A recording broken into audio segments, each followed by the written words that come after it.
So the first speaker in the second half is Professor Steve Strother from University of Toronto and the Rotman Institute. I guess Steve, I think, probably could claim to be the original skeptical neuroimager. And anyway, he's going to deconstruct some pipelines in the pre-processing direction. Thanks very much, Vic. So I'm going to try and give, I didn't write this title, I'm going to try and give a positive spin on this somewhat negative title. And I have some disclosures. I'm a part owner and chief scientific officer of a couple of small companies, which are sort of related to what I'm talking about. So what's the problem? We've already heard, actually, it quite well described in different ways in the talks earlier this morning.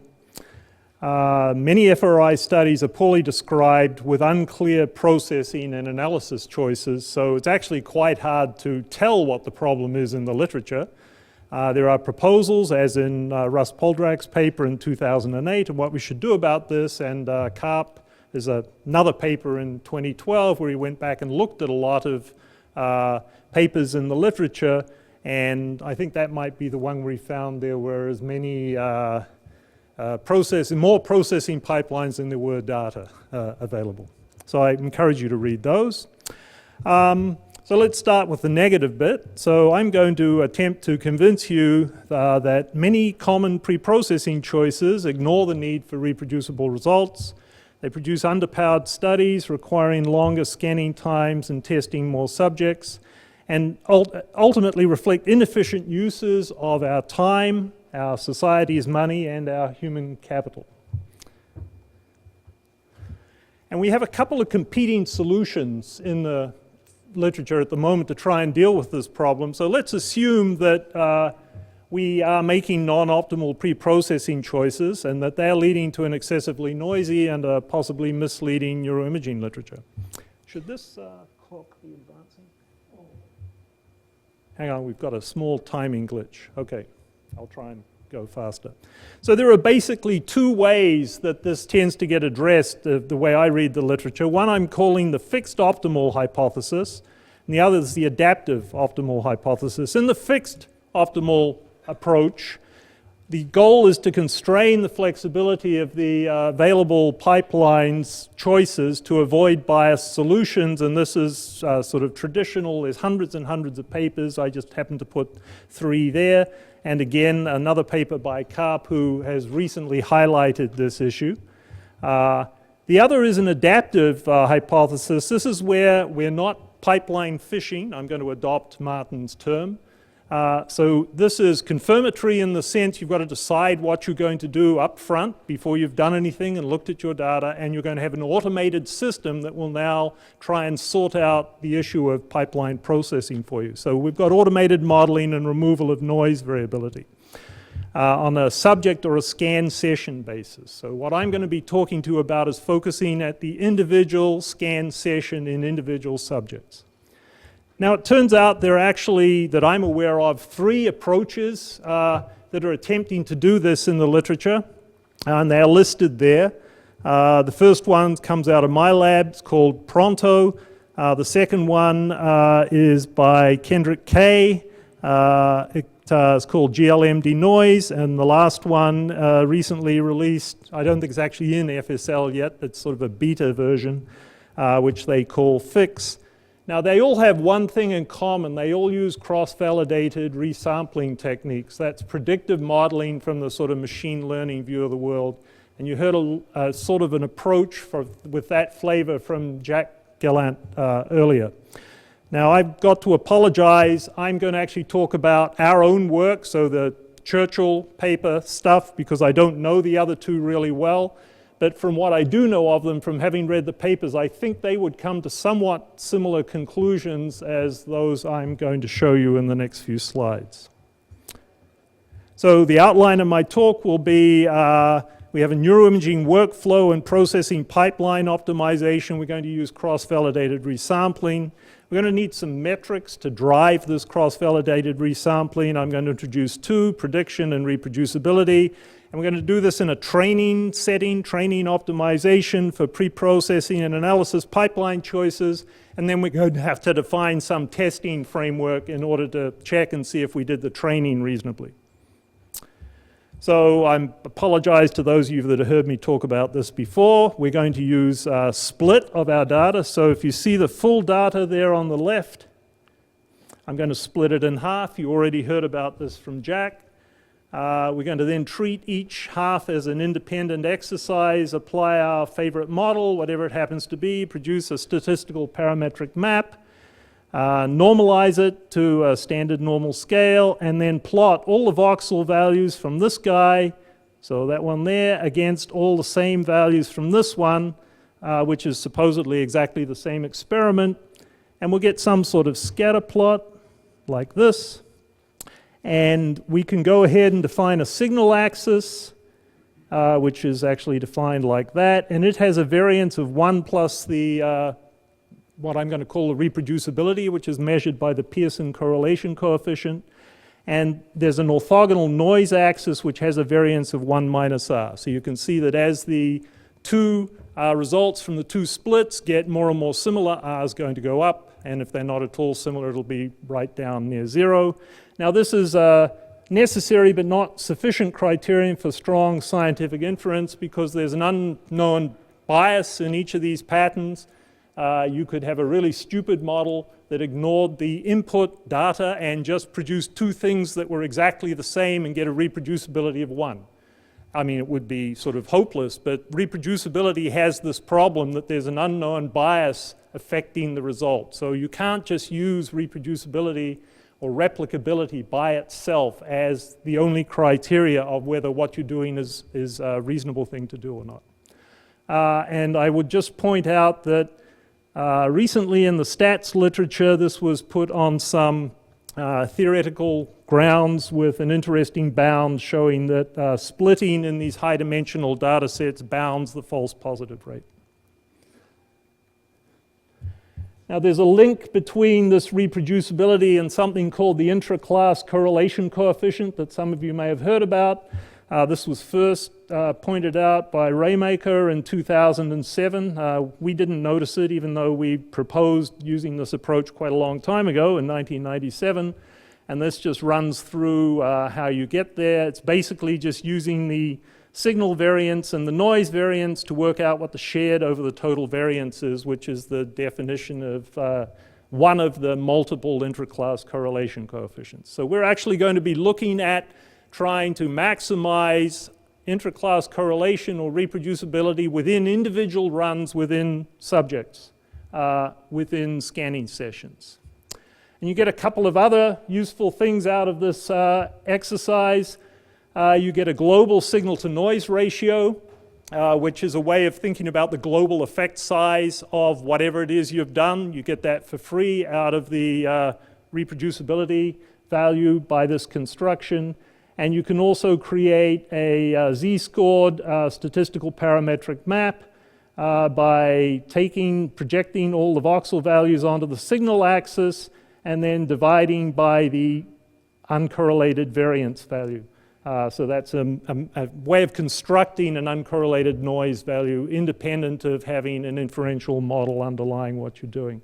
And this is robust because when the two splits produce things that are very, very different, this will tend to be rather large and will tend to downweight all your z-scores. And if you happen to be able to do multiple splits, it's a way of actually weighting in all those individual splits on the basis of the extent to which the two split halves are similar.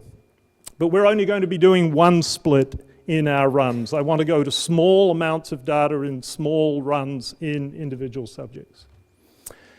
And because reproducibility has this bias, we need something to try and keep track of truth. We can't just use it by itself in this framework. And so we're going to add in standard prediction metric. Again, we'll do it through the splitting. We produce an activation map with our model, and these are actually parameters of a predictive model, so we can use those to predict scan conditions and get a prediction estimate.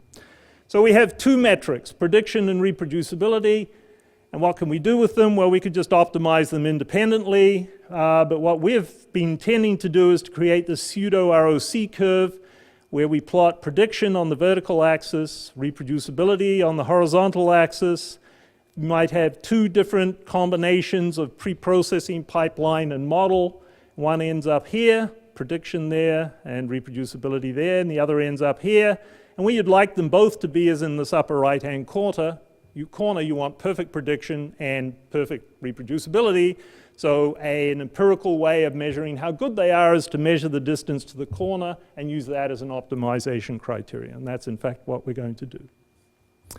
Okay, so next piece, pre-processing pipelines for fixed and adaptive pipeline optimization. So there's several ways we could use these metrics to have a look at how we might try and produce better pipelines. So this sort of represents the standard way in the literature. I'm going to use a particular set of pipeline processing steps. Don't get too hung up in them because you could put your own set into this framework. But I think they're fairly standard, at least this first set. This is motion correction, this is censoring, this is retro-iCore with external physiological measures. This is slice timing correction. We're going to fix the smoothing at 6 millimeters. This is motion parameter regression to remove remaining motion correction effects, and this is detrending fixed to order 1. And the standard approach in the literature is to turn them all on, apply them to all of your data, and then produce some results. But there's another possibility, and that would be to maybe have a richer set of possible steps and turn them on and off. Now, I'm not going to deal with the order of the steps because that's a combinatorial explosion. I don't know how to search that space yet. So we're just dealing with this fixed order that you see here, but we're going to turn every one on and off and look at all possible combinations. So we have 1, 2, 3, 4, 5, 6, 7, 8 on-offs. That's 256, and we've got 6 detrending orders there. So there's about 1,500 pipelines we're going to look across. So in this framework, we could potentially have a completely different set of steps being used in each subject. Ah, he's fishing, I hear you say. Well, we'll get to that in a moment. There's one other possibility, and that's maybe just turning everything on isn't the right thing to do. Maybe there's actually some other fixed set of pipeline steps that would work well in your particular data set. And it's possible to build that out of these individual pipeline results here using Friedman rank statistics. And that's described in this paper here in 2012. Oh, by the way, I'd like to acknowledge at this point Nathan Churchill's work. A lot of this work comes out of his PhD thesis. So I have these 3 types of pipelines: a conservative one, a fixed one, an optimal fixed one, and an individually optimized possibility where I'm going to use a different pipeline in every case. And now, in order to ensure that I have some sort of generalizable result out of all this, I'm going to look at what happens when I use these optimization criteria for these different pipelines across multiple tasks with univariate and multivariate analysis models. And I'm going to optimize these prediction, reproducibility, and the distance value from prediction equals 1 and reproducibility equals 1 for processing pipeline choices. And this is what I get. Okay, let's walk through this. So this is a particular task. It happens to be a block design trail making test where you're comparing 2 cognitive states where you're looking for a relatively subtle difference. This is a Gauss-naive Bayes analysis, so it's the predictive GLM, because I need prediction values for my framework. Prediction is on the vertical axis here. Every point here is a separate subject run and session performing that task with some optimized pipeline analyzed with that model. I'm looking at the conservative choices where I turned a subset of all of them on down here, the fixed, optimized fixed in the green, and then 3 types of individually optimized for prediction, distance from 1, 1, and reproducibility. I think you can see that there is quite a lot available if you believe prediction and global signal to noise are important parameters, by going through some sort of optimization process, as shown here. And there's interesting structure here about prediction heterogeneity, which gradually gives way to spatial reproducible heterogeneity up there.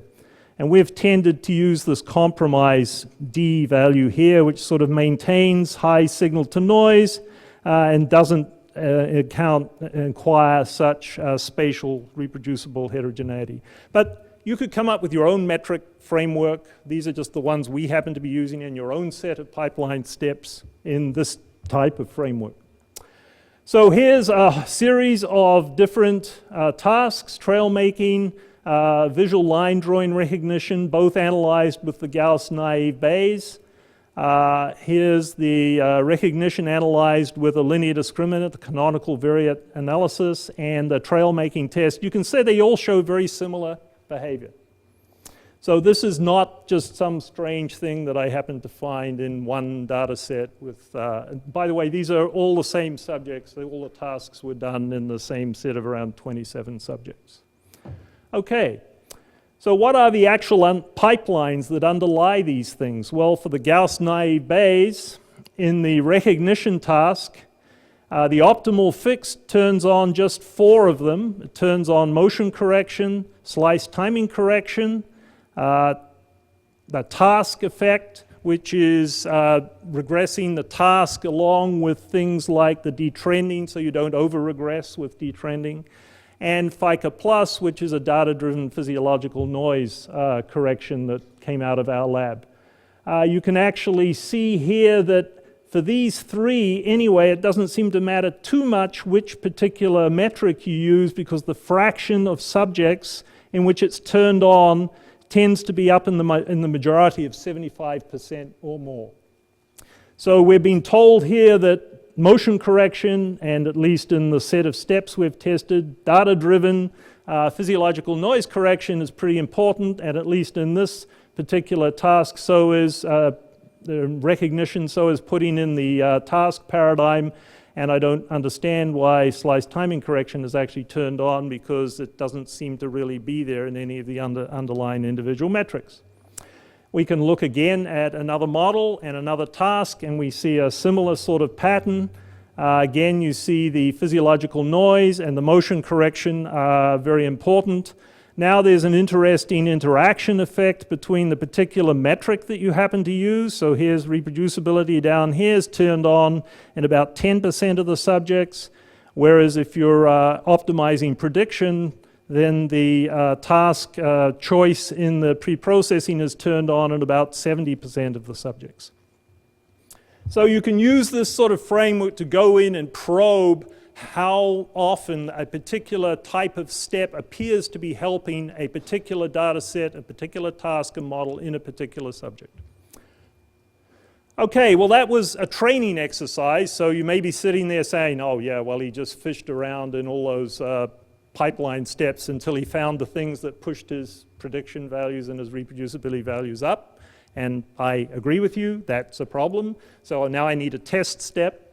And I need independent test results, and that's this next piece. So I did all this optimization within individual subject runs, okay? So the data from a particular run and a particular task in a particular subject knows nothing about the optimization that was done in any other subjects in the same task and the same run in those other subjects. So I can now look at metrics comparing across subjects as an independent test, and that's what we're doing here. So what we see here is our 3 pipelines, the conservative, the optimal fixed, and the individually optimized. And for 27 subjects, I'm plotting the fraction of activations that overlap for an FDR of 0.1. I think you can see that we're significantly improving at least spatial location homogeneity as a result of the pipeline optimization process. And for the other task over here, you see the same effect. So we can look at that a little more generally. Here is a vertical axis, which is measuring the Jacquard overlap between subjects. So every point here is the overlap of this, the average overlap of this subject with every other subject in the group. And if the line is blue, when we go to the individually optimized pipelines, that means the Jacquard activation overlap increased. So you see we're doing pretty well in recognition with the univariate GMB. Here's 3 other tasks. This is the encoding, the trails making, and this is a very fast single event study, sustained attention to response task. So we're doing pretty well in all those tasks with that model. We're doing pretty well if we change the model, same general effect.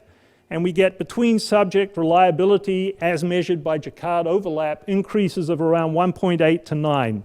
The underlying point here, there's a heck of a lot you could be doing to your pre-processing pipelines to improve your effect size and the power of the studies that you are performing.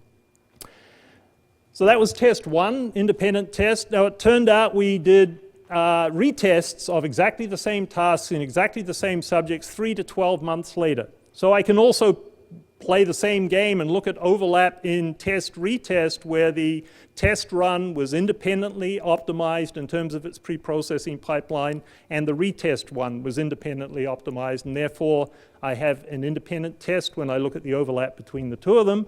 And again, you can see we're doing pretty well. We get test-retest reliabilities of 1.7 to 6.5 increases as a result of the optimization processes. And finally, since one of the things we're interested in is relationships to behavior, we've also, as our third independent test, used behavioral correlations, and we routinely find, and this is just against reaction time for a recognition task, and we routinely find they go up by about a factor of 2. So it's not the details I want you to key in on here, although you may have questions, of course. It's the fact that there's an awful lot of room. Wow, I've been fast. There's an awful lot of room to actually be able to improve what we're currently doing. It's actually, I can't decide whether to be happy that we're having this afternoon meeting in which we're hearing about the truth, or a bit depressed because I attended similar meetings in PET imaging about 20-something years ago, and we still seem to be talking about a lot of the same issues. I know a few other people in the room, I think, attended some of those meetings. So, what are my conclusions? Using fixed pre-processing choices across subjects and sessions is non-optimal. I think you got that message actually out of the earlier talk, so perhaps I didn't need to say that. But here I've shown you a quantitative way of measuring that non-optimality. And they will tend, these fixed pre-processing choices that are routinely used in the literature will tend to produce conservative results that have reduced signal-to-noise ratios and detection power, reduced within subject test-retest spatial reliability, and reduced between subject spatial reliability. So it's probably something we should work on, do something about. There are multiple fixed pre-processing steps that appear to have no or a negative effect on many subjects across multiple tasks and models. At least in our hands, one of them is retro-ICOR. It helps a small number of subjects, but it doesn't help the majority in most of the studies that we've looked at. Motion parameter regression is uniformly in our hands when we're in this framework, made things worse in most of the studies we've looked at. So we can start to rank the relative importance of these different steps that we have, or when we have 20 different ways of doing something, because some of us are trained in engineering and that's how we get promoted and write papers, we come up with new ways of doing things. And so I feel sorry for those of you that aren't actually in methodology. I mean, even the methodologists are getting a bit confused. But those of you that aren't in it, you must be very confused because there's now literally hundreds and hundreds of papers of ways of doing things with different variants on those ways. So on the data-driven physiological noise correction should be more widely used. There are multiple possibilities, FICA, which is ours, Pestica, ComCore. I mean, it's just I read papers all the time as an associate editor in human brain mapping, and they did no physiological correction whatsoever. At some point, we should probably start rejecting those papers because we know they're underpowered. So current fixed pipeline processing in fMRI leads to underpowered, excessively noisy neuroimaging literature. We're not doing a very good job. I think this is severely limiting the full potential of the meta-analytic methods that you'll hear about in a following talk. And adaptive pre-processing choices on a subject or session basis using cross-validation metrics can significantly improve pipeline performance. I hope I've at least suggested to you that's a possibility. So all the negative effects of these common pipeline choices are likely to become worse in the places we really care about them, in age and in disease. So if you really care about finding a biomarker, I would suggest you worry a little bit about what you're doing with your choices in your pre-processing pipeline step. Of course, there are many other things you have to worry about as well, but I actually think now there are at least 3 frameworks out there for going after this in an automated way in cross-validation frameworks. It's a very doable thing. I highly encourage you to explore it. I don't know what the next... Oh, well, I have 1 minute and 57 seconds, so this was after my conclusions, but this was just to show you we've started to look at resting state, because the only thing I've talked about so far is task. It, of course, has a problem, which Jack referred to earlier. You have no idea what the task is, so there's no obvious paradigm, so I don't have a prediction metric. So somehow I have to replace my prediction metric because I told you that you can't just maximize reproducibility. That's a bad thing. There's bias involved. And we've got to have something to control against that bias. This was our initial attempt to use the network templates that are available in the literature. I think it might have come from Steve Smith's work. And basically we found the same thing we'd found in our task studies. This is actually a power analysis in the sense this is the number of time points we're analyzing. Here's our 3 pipelines: conservative, optimal, fixed, and individually optimized. Reproducibility and prediction, well, we expect those to go up because that's what we're optimizing the pipelines to do. But now we have our independent tests within subject, between run. We had test, retest, and between subject, and we see the same effect. So in resting state, I think we have exactly the same opportunities for significantly improving the way we're processing our data. Thank you.